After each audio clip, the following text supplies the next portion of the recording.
Essa questão da autossuficiência alimentar, né, de você ter no seu prato o que você produz, né, e um alimento de qualidade, saudável, né, adequado às condições ambientais e sociais da região e tal, culturalmente adequado.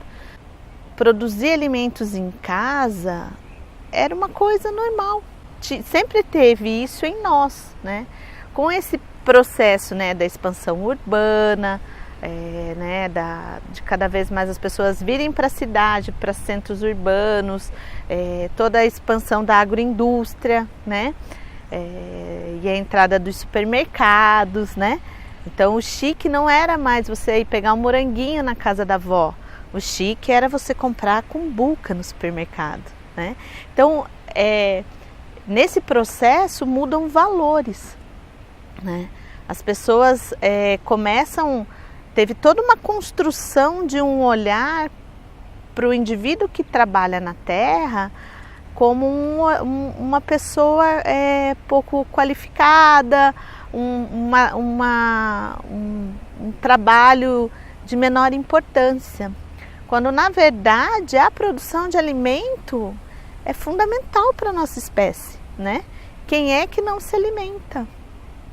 Quem vive sem se alimentar, né? Eu sempre lembro um agricultor que é amigo meu, que ele brinca com isso, né? Ele fala assim, quantas vezes por ano você vai no médico? 2, 3, 4. Quantas vezes por ano você vai num dentista, você vai, né, em outros lugares, né, que precisa de outros profissionais, né?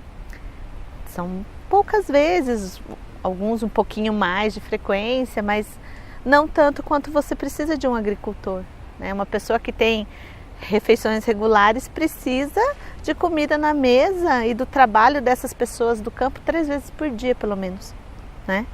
Então, assim, devia ser a profissão, uma das profissões mais valorizadas, né? E esse olhar sobre a agricultura como uma coisa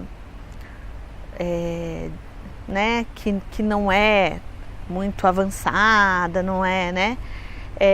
Ele se incorporou na nossa sociedade, né? Então, assim, há uma tendência a não se olhar para esse setor com muito carinho, né? E quando a gente vai para a questão das políticas públicas, a gente vê isso muito fortemente, principalmente quando a gente olha para a agricultura vinculada à agricultura familiar, né? Que aí existe toda uma construção de um estereótipo em cima do agricultor familiar que não corresponde à realidade, né? Porque os agricultores familiares, eles botam 70% mais ou menos do que a gente come na nossa mesa, né? Eles têm um conhecimento enorme das suas condições de trabalho, das suas propriedades, né? Então, assim, é importante a gente pensar que a gente precisa mudar esse olhar para a agricultura. E uma das coisas que acontece também muito é que, principalmente nos grandes centros, né, mesmo com todo o avanço do discurso ambientalista, né, as questões ligadas à terra, né, nos grandes centros geralmente a terra é um bem muito caro, né? Então qual é a tendência? Cada vez mais passar essa terra para os setores envolvidos nos processos de urbanização e tirar o homem do campo daí. Só que se esquece, né, os gestores acabam esquecendo que em algum dia a gente vai ter que pagar essa conta, né? Porque uma cidade sem agricultura, uma cidade sem um olhar para uma agricultura que seja socialmente e ecologicamente adequado, né? Ela compromete a vida dessa cidade, né? E aí entram esses fatores de insegurança alimentar, por exemplo, e nutricional, que são bem vistos nesses lugares, né? Nesse mote, entra a questão do desenvolvimento de projetos que busquem trazer tanto a segurança da gente ter uma área rural que possa gerar, né, esses alimentos para a cidade, né, que as pessoas não precisem aqui estar indo buscar maçã lá no Rio Grande do Sul ou mamão no Espírito Santo, mas que a gente tem aqui ao redor da cidade condições de plantar espécies que possam ser consumidas por nossa população, né? Aqui no nosso lugar. Isso tem uma diminuição de pegada ecológica bem grande, né? E que essa agricultura também seja uma agricultura que contribua para a conservação ambiental. Então a gente está, por exemplo, numa região em crise hídrica, né?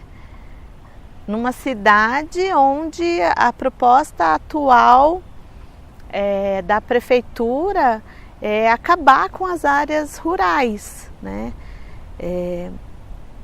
Como que a gente vai estar lá no futuro em relação à questão da água? Eles vão ter que responder essa pergunta lá na frente.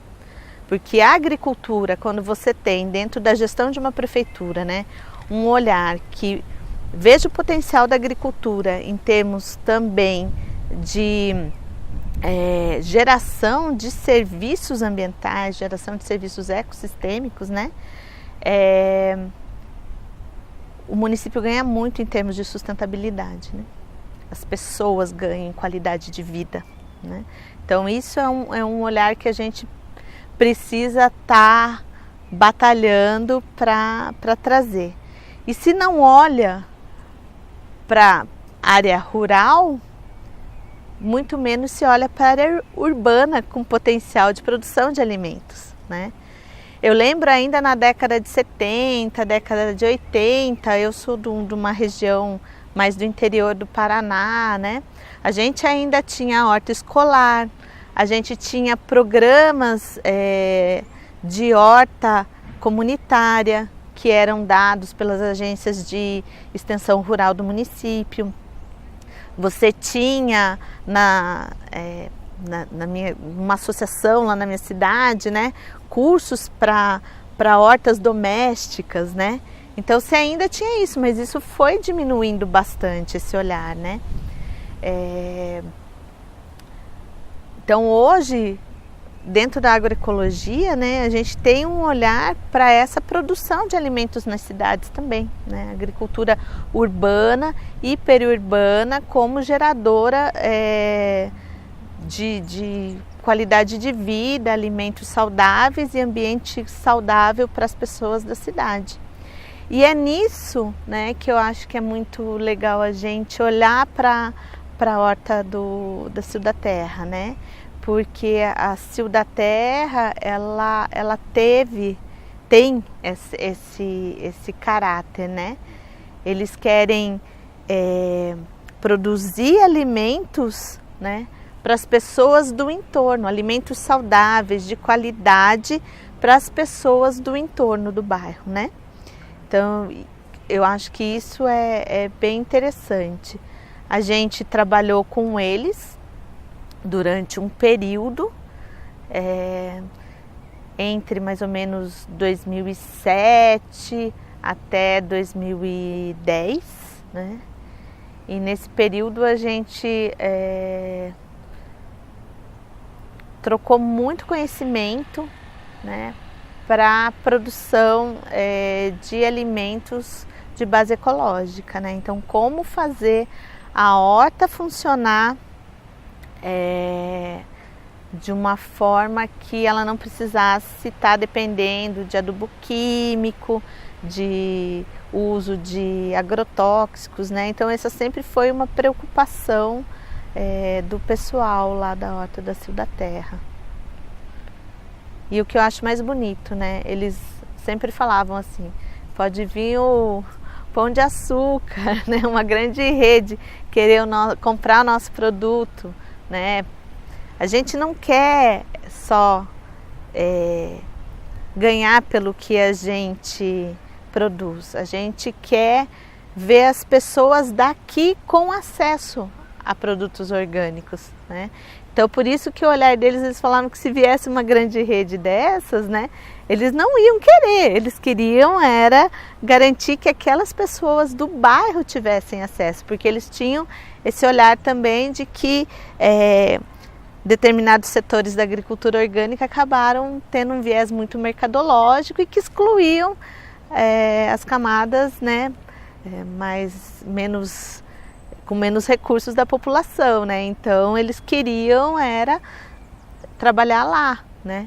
Então a ideia de abrir o portão da horta, né, para que as pessoas pudessem vir buscar lá.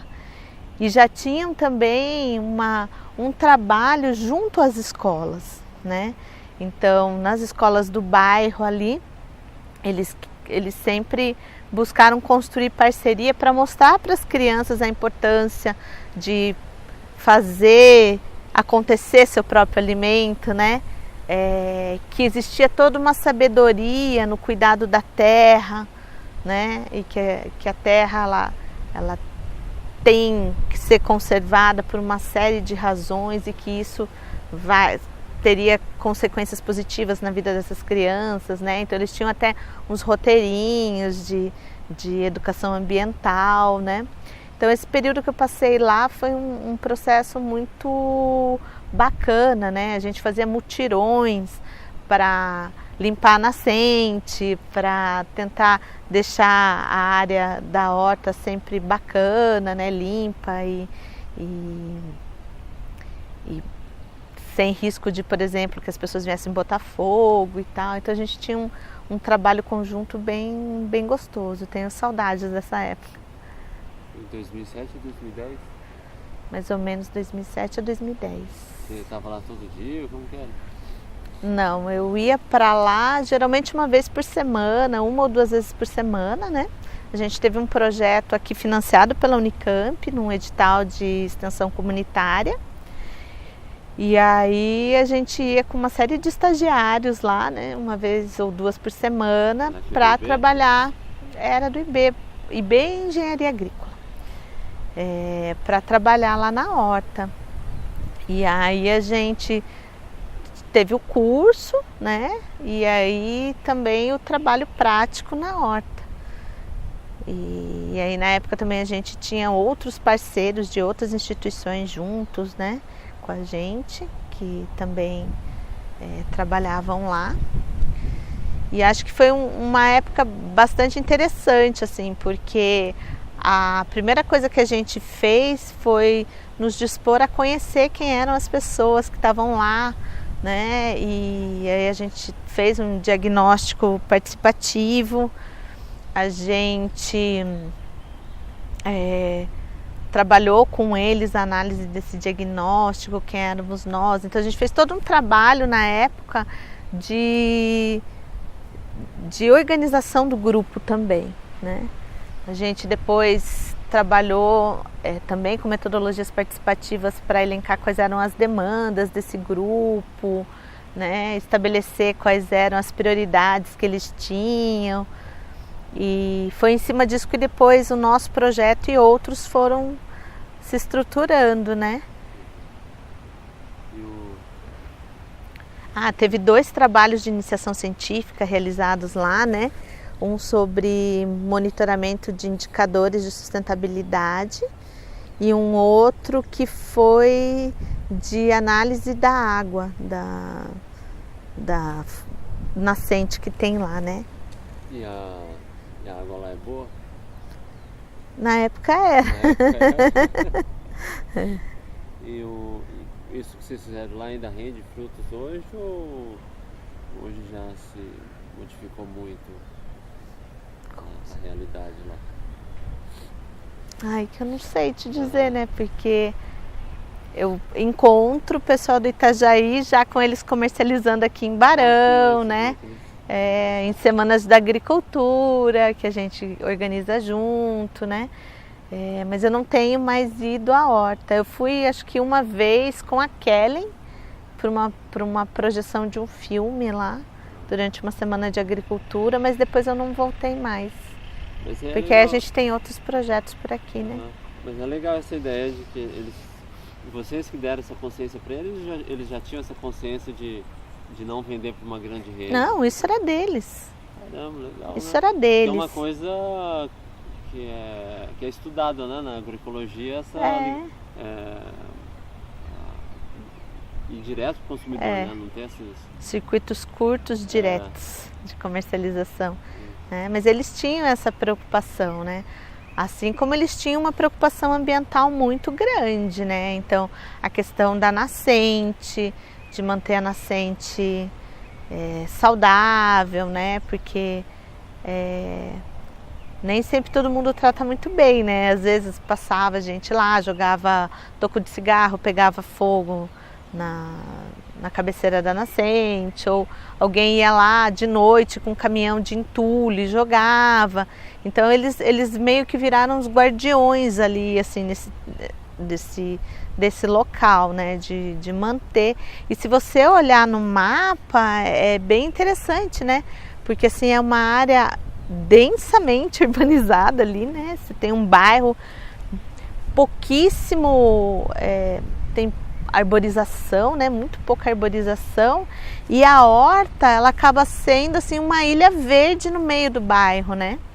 Então é bem interessante ali. Quando eu estava chegando de carro lá, eu notei isso mesmo. Você vê todo um bairro enorme, no meio assim, uma ilha mesmo. Né? É uma ilha, né? Então eles sempre tiveram essa preocupação, assim, né, de que acho que eu acho bonito lá, assim, porque na cabeça deles estava, né? A gente quer fazer alimento bom, limpo, com preço justo, que todo mundo possa comprar, né? Acessar e que aqui seja um lugar de gente feliz, né? Eu acho que era isso, assim, eles buscavam isso. E na época, eu lembro, assim, eles tinham muito uma coisa de agregar pessoas, né? Então, quer chegar na horta, chega junto, entra aí, vamos lá, né? Então, assim, tinha muita gente que ia chegando e ficando, né? Começava a trabalhar e ficava por lá, né? E o que a gente viu também é que muitas das pessoas que trabalhavam na horta na época já tinham tido alguma experiência com agricultura anterior, né, a vir para Campinas. Boa parte era de fora, né? Então geralmente vinham de alguma cidade do interior, onde eram filhos de pessoas que trabalhavam na agricultura, né, ou tinham sítios ou eram empregados. Alguns chegaram a ser empregados em área rural, né, trabalhar mesmo. E depois vinham para a cidade. Eles têm essa preocupação, desde que eu fui lá, assim, eles sempre querendo aprender mais para produzir sem ter que usar nada, né, desses insumos externos, assim, sempre tiveram isso muito forte, né? Tem pessoas que vão na horta comprar e eles têm também alguns parceiros fora, né? Mas são parceiros muito especiais, né? Um é o coletivo Trocas Verdes, que é um coletivo de consumo responsável. Então não é só aquela relação vai lá, compra e vai embora. Eles têm uma relação de parceria, né? Os consumidores querem saber como é que está a condição do agricultor, se ele está precisando de alguma coisa, né? Por que deu alface e agora não deu e não deu, então, né, a gente pode ajudar. Então é outro tipo de relação, não é uma relação simplesmente comercial. Quando a gente fala de consumo responsável, e isso está dentro da agroecologia, por quê? Porque quando um consumidor ele vai pegar um produto, é outro tipo de relação. Agora, quando você vai para o mercado convencional, é uma relação comercial. É empresa, pessoa jurídica. Então, assim, negócios, contratos e seu caminhão. Você vai ter que procurar, vai ter que buscar, vai ter que ir dentro do supermercado, né? Muitos supermercados, o que não é vendido volta para o agricultor, né? A natureza tem seu tempo, ela tem seus agentes, né, os componentes ali que fazem os serviços, né? Então a gente tem que aprender a lidar com isso. A grande sacada das agriculturas de base ecológica é isso, é não brigar com a natureza, mas aprender os processos naturais e incorporar eles dentro da lógica de uma produção sustentável, né? E aí você consegue estabilidade, você consegue resiliência, você consegue autonomia, você diminui o trabalho, né? Por quê? Porque você não está brigando para manter um sistema funcionando daquele jeito, sendo que ele faz toda uma força para funcionar de outra forma, né? Não, você aprendeu como é que ele funciona, tá? Então você faz assim, então agora eu vou fazer assim, né? E você vai redesenhando o seu agroecossistema para incorporar esses componentes da biodiversidade, para incorporar esses processos naturais que acontecem ali dentro da sua lógica, da sua cultura, né?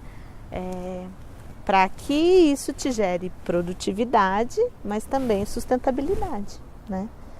Então são outras lógicas que entram aí.